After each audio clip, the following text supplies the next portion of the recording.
Hello and thank you very much for coming back for another comic book haul. I'm Admondo from Not of This Realm. If this is your first time here, welcome to our channel.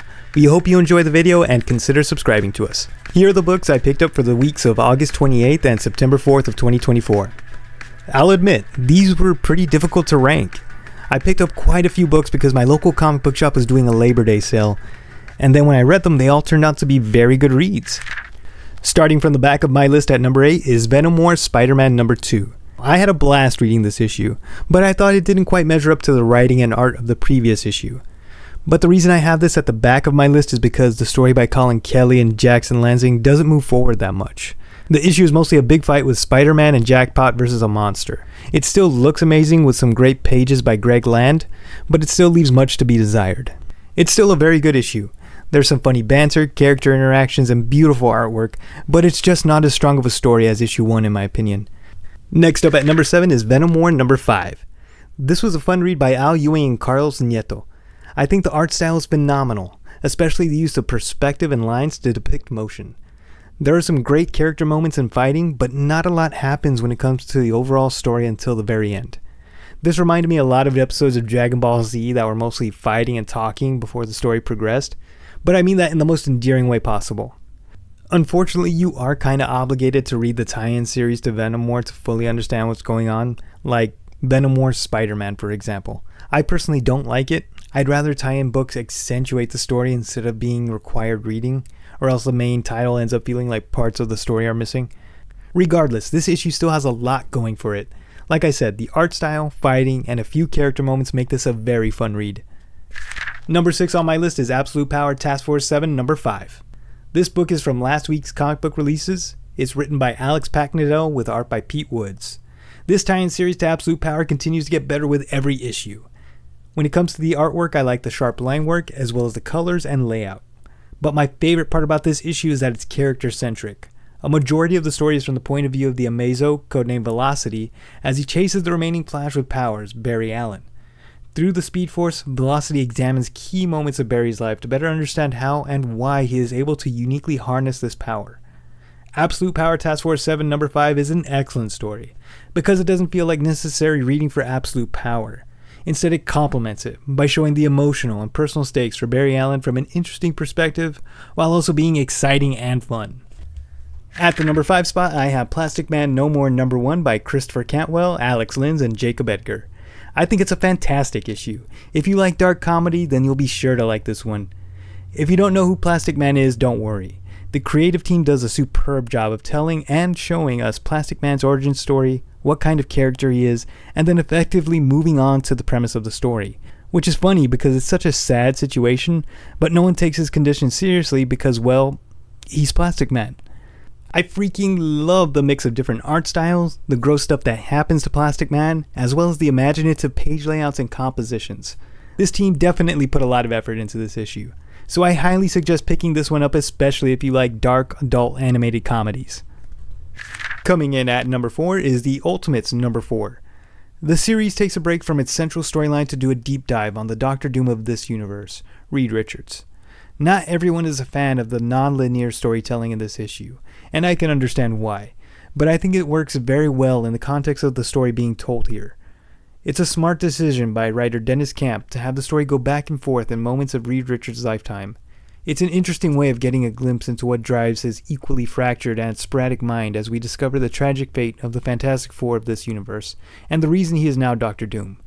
Phil Noto does a stellar job communicating every character's emotions through facial expressions and body language in this solemn issue. I really like dramatic character studies as well as alternate history, which is why I enjoyed issue number 4 of The Ultimates. If you enjoy those types of stories, you should give this one a read. The next title on my list was a hard decision. I kept going back and forth on this one, but it came down to one thing. Kicking off the top 3 on my list is Aliens vs. Avengers number 1. Now, I wasn't expecting much from this new title, but Jonathan Hickman and Esad Ribic did an amazing job of making this feel like an alien movie along the lines of Prometheus, Aliens, and Alien Covenant. This is in no small part due to Hickman's excellent world-building skills and script. Esad Ribic and the artistic team deserve just as much praise. The character and background detail, the page layout, panel composition, and color make this book feel like a cinematic experience.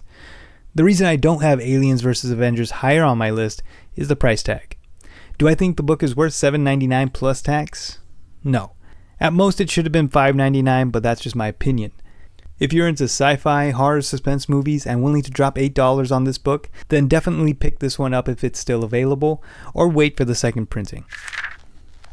Second place goes to Universal Monsters Frankenstein #1.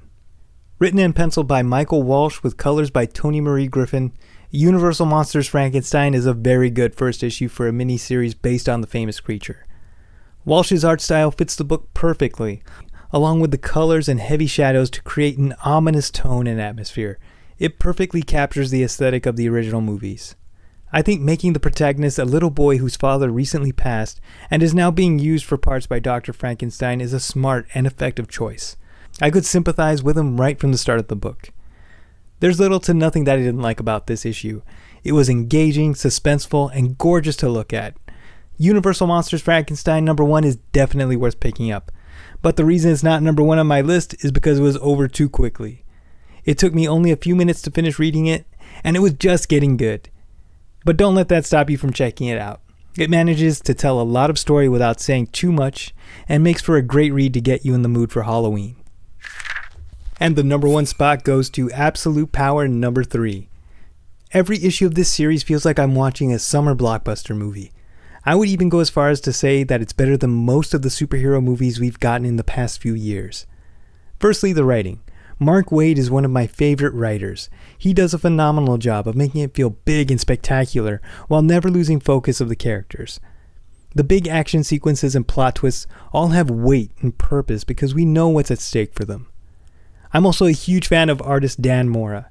He really gets to flex his muscles with this issue. The characters and settings all look amazing. I also like what he does with the page layout and composition.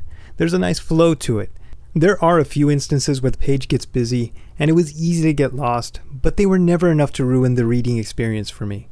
The inks and colors also add to the cinematic experience where nothing feels flat. There's depth, texture, and atmosphere. The only real criticism I have of this book is characters coming from out of nowhere because they were off in a tie-in series. Other than the book feeling a little busy at times with the story and art, this issue is nothing short of epic. It's exciting, action-packed, full of suspense, and beautiful to look at. You should definitely be keeping up with this series if you aren't already. That was my comic book haul for this week and last week. Do you agree or disagree with how I rank them? Which books did you pick up? Let us know in the comments. And don't forget to hit the like button if you enjoyed the video. If you're new to the channel and interested in movies, comic books, action figures, and games set in the realms of sci-fi, horror, and fantasy, then please consider subscribing. I'm Odd Mondo from Not of This Realm. Be safe and take care.